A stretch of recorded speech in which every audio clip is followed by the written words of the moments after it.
Hello everyone, good morning. কেমন আছো তোমরা সবাই? আশা করি তোমরা সবাই খুব ভালো আছো, আমরাও খুব ভালো আছি। তো আজকে হচ্ছে আমার পুরুলিয়াতে দ্বিতীয় দিন। তো সকালবেলায় উঠে আমি সমস্ত বাসি কাজ করে নিয়েছি, মানে ঘর ঝাড় দেওয়া, ঘর মোছা, এগুলো সমস্ত কিছু আমার করা হয়ে গেছে। এবার আমি চানটা করে নিয়ে জামাটা চেঞ্জ করে নিয়েছি। গোটা ঘরে আমি এবার ধূপ দেখাবো। তার কারণ হচ্ছে সকালবেলা একটু ধূপ না দেখালে ভালো লাগে না দেখতে। আর আমার বর বারবার বলে দিয়েছে যে চান করে আগে ঘরে ধূপ দেখাবে। ও এইসব জিনিস খুব মানে। তো যাই হোক, আর এটা আমার মনে হয় এই মানাটা দরকার।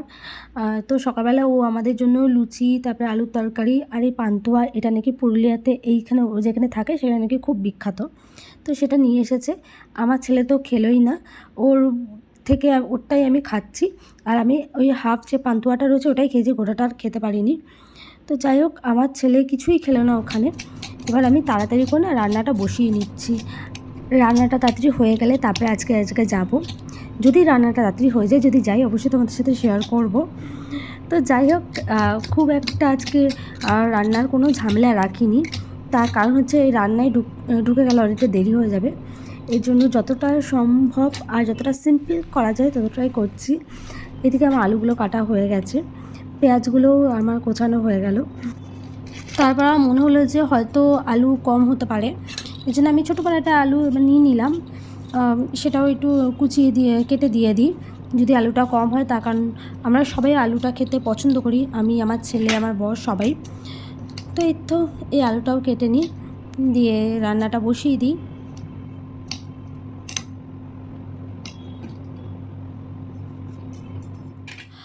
তারই মাঝখানে আমি আবার ডাল সেদ্ধ, আলু সেদ্ধ, ভাত করেছিলাম। তার কারণ হচ্ছে তোমরা দেখতেই পেলে আমার ছেলে কিছু খায়নি, এবার ও না খেয়ে থাকবে, ওর জন্য ডাল সেদ্ধ, আলু সেদ্ধ করে দিলাম। এটা খাইয়ে তারপর রেডি হব। আমার রান্নাটাও তাড়াতাড়ি হয়ে গেছে। আমার রান্না বান্না কমপ্লিট। এবার আমি আবার কালকে যে ড্রেসটা বলছিলাম সেটাই পরে নিয়েছি। তার কারণ হচ্ছে কালকে জাস্ট মলে গেছিলাম আর চলে এসেছি। তো আজকে আমি আবার রেডি হয়ে গেছি। তার কারণ হচ্ছে এখন আমরা যাচ্ছি সায়েন্স সিটি, এই পাশেই রয়েছে। তো আমি আর আমার ছেলে মিলে যাচ্ছি। আমার বরকে বললাম যে কোথাও পার্কটার কাছে, দিয়ে বললো সায়েন্স সিটি আছে এখানে এই পাশেই, তো তুমি পারলে এখন একবার ঘুরে আসতে পারো। আমি বললাম যে হ্যাঁ ঠিকই আছে, রান্না বান্না হয়ে গেছে, তো কি করব। তো চলো তোমাদেরকেও দেখাই পুরুলিয়া সায়েন্স সিটি কেমন। চলে যাবো। আমরা বেরিয়ে পড়েছি, যাব আমি আর আমার ছেলে। কিন্তু আমার বর দিতে যাচ্ছে, আমি যেহেতু চিনি না জায়গাটা কোথায়, এর জন্য বর বলে দিল যে পাশের গলিতেই। তারপরে হচ্ছে আমি ম্যাপ দেখে চলে যেতে পারতাম, কিন্তু আমার বর বলে চলো আমি তোমাদের দিয়ে আসি। এই তো এটা গেট, এবং টিকিট পড়েছে 25 টাকা করে। আমার ছেলে দুজনের মিলিয়ে 50 টাকার টিকিট পড়েছে। আর সেদিনকে ছিল ঈদের দিন, খুবই ভিড় হয়েছিল। আর সেদিন একটা অদ্ভুত ঘটনা হয়েছে, আমি তোমাদের সাথে একটু শেয়ার করি। আমি ভিডিও ক্লিপটা একটু দিয়ে দেবো, তোমরা দেখবে। আমি ছেলেটার মুখটা অতটা ভালো করে আমি তুলিনি।